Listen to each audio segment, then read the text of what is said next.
Hi friends, welcome to cine family to TV serial. Beautiful actress Mukesh Gowda and Raksha Gowda వీరిద్దరు ఒకప్పుడు star మా ఛానల్లో ప్రసారమైన గుప్పడంత మనసు సీరియల్లో హీరో హీరోయిన్ రిషి వసుధర క్యారెక్టర్లు నటించి ఎంతోమంది అభిమానుల మనసును గెలుచుకున్నారు.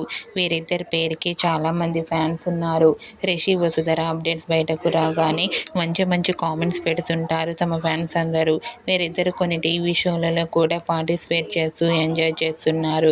అయితే రీసెంట్గా గుప్పడంత మనసు serial hero heroine Mukesh Gowda and Raksha Gowda తమ రియల్ లైఫ్ లేటెస్ట్ ఫొటోస్ను షేర్ చేశారు. ఆ ఫొటోస్లో ముఖేష్ గౌడ అండ్ రక్ష గౌడ చూడముచ్చటైన జంటగా చాలా అందంగా కనిపించారు. ఆ ఫొటోస్ చూసిన వారంతా beautiful and lovely pair and nice pics అంటూ కామెంట్ చేస్తున్నారు. మీకు కూడా గుప్పడంత మనసు serial hero heroine Mukesh Gowda and Raksha Gowda real life latest photos మీకు నచ్చినట్లయితే మీ అభిప్రాయాన్ని మీ కామెంట్ రూపంలో తెలియజేస్తూ లైక్ చేయండి, షేర్ చేయండి. మరిన్ని ఇంట్రెస్టింగ్ అండ్ లేటెస్ట్ అప్డేట్స్ కోసం మా సినీ ఫ్యామిలీ 2 ఛానల్ని సబ్స్క్రైబ్ చేసుకోండి.